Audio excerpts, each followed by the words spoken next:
Assalamualaikum warahmatullahi wabarakatuh. Nama saya Muhammad Aiman Muhammad Azim dan saya daripada kumpulan 2. Hari ini saya akan menceritakan tentang cerpen yang bertajuk Memori Aika. Okey, kita ke sinopsis dahulu.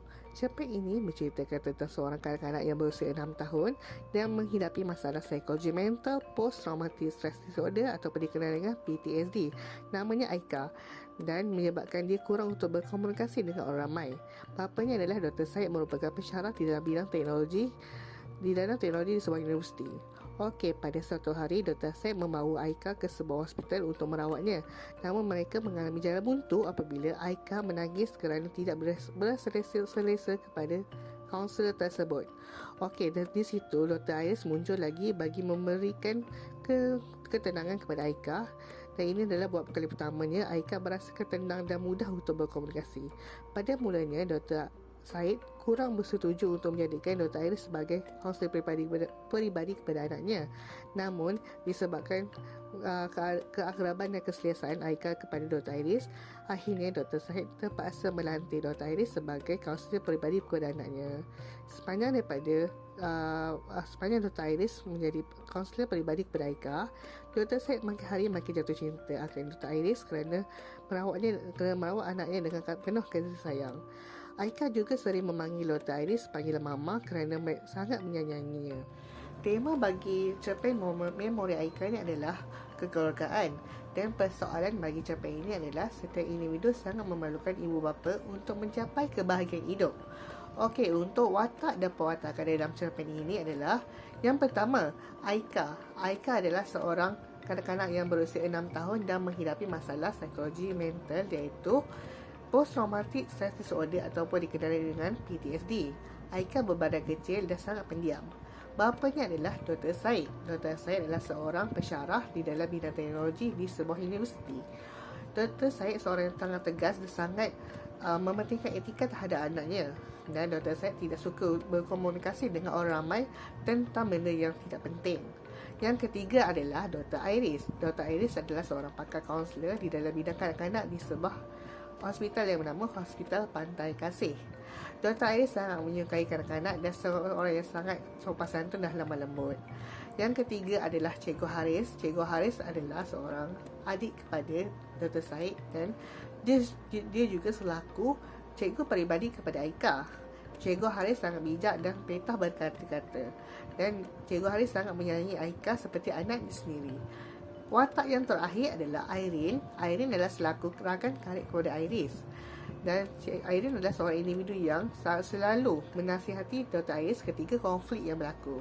Irene adalah seorang usahawan dan Irene kelihatan cantik dan sopan santun.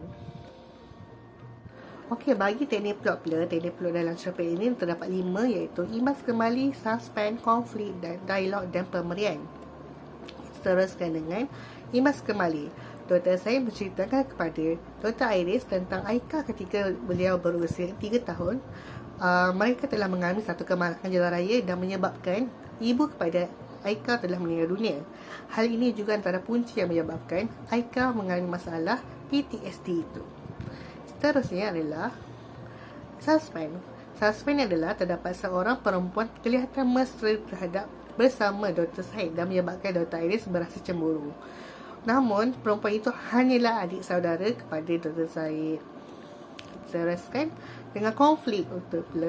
Konflik iaitu konflik berlaku di antara Dr. Iris dan Dr. Syed, yang apabila pandangan antara mereka tentang bagi memberikan Aika bersekolah seperti biasa ataupun homeschooling bertentangan kerana Dr. Syed risau akan keselamatan anaknya apabila berjumpa dengan orang ramai. Seterusnya adalah dialog. Dialog perbualan antara Dr. Iris dan Irene. Irene selalu menasihati Dr. Iris untuk tidak termakan hati dengan kata-kata daripada Dr. Syed. Teknik plot yang terakhir adalah pemberian, iaitu pengarang menggambarkan keadaan rumah Dr. Syed yang sangat kelihatan kosong kerana kelihatan rumahnya terdapat pemenuhi hanya buku-buku sahaja dan kurang kelihatan seperti barang-barangan dan permainan untuk kanak-kanak. Okey, kita teruskan dengan latar pula. Latar terdapat 3 iaitu latar masa, tempat dan masyarakat. Kita mulakan dengan latar masa, iaitu peristiwa yang pertama iaitu Dr. Aris pertama kali berjumpa dengan Aika di Hospital Pantai Kasih. Yang kedua, Dr. Aris dan Dr. Syed saling bertentangan pendapat untuk membenarkan Aika bersekolah seperti kanak-kanak yang biasa. Dan yang ketiga, Dr. Syed melamar Dr. Aris di Taman yang Indah. Yang kedua adalah latar masyarakat, iaitu masyarakat yang pertama adalah masyarakat yang sangat menyayangi keluarganya. Yang kedua, masyarakat yang sangat berkomitmen tinggi di dalam pekerjaannya. Dan yang ketiga adalah masyarakat yang berpendirian tegas semasa membuat keputusan. Okey, latar yang ketiga adalah latar tempat yang mewakili tiga tempat, iaitu rumah Dr. Syed, Hospital Pantai Kasih di mana Dr. Iris bekerja, dan yang ketiga rumah Dr. Iris dan Iris. Okey, kita yang terakhir sekali adalah storyboard. Kita start dengan permulaan. Pada permulaannya, Dr. Syed membawa Aika ke Hospital Pantai Kasih untuk merawatnya. Namun Aika tidak menyukai kaunselor tersebut dan menangis. Pada masa yang sama, Dr. Iris dalam perjalanan ke kafe telah ternampak Aika yang sedang menangis dan segera menenangkannya. Aika kelihatan suka dan selesa terhadap Dr. Iris. Dan pada masa yang sama, Dr. Syed ketika itu kurang bersetuju untuk melantik Dr. Iris sebagai kaunselor peribadi kepada anaknya. Namun, setelah dinasihati oleh adiknya Haris, akhirnya Dr. Syed bersetuju untuk melantik Dr. Iris sebagai kaunselor peribadi kepada anaknya. Watak yang digunakan adalah Aika, Dr. Syed, Dr. Iris dan Cikgu Haris. Teknik yang digunakan suspend dan latar dia adalah di Hospital Pantai Kasih. Okey, bagi untuk perkembangannya adalah semenjak Dr. Iris menjadi kaunselor peribadi kepada Aika, Aika semakin boleh bercakap dan menunjukkan perubahan yang positif. Dan pada masa yang sama, Dr. Iris sudah mula menyukai Dr. Iris kerana sifat tanggungjawabnya. Namun, konflik berlaku apabila Dr. Iris dan Dr. Syed saling bertentangan pendapat untuk membenarkan Aika bersekolah seperti kanak-kanak biasa ataupun bersekolah di rumah seperti dahulu.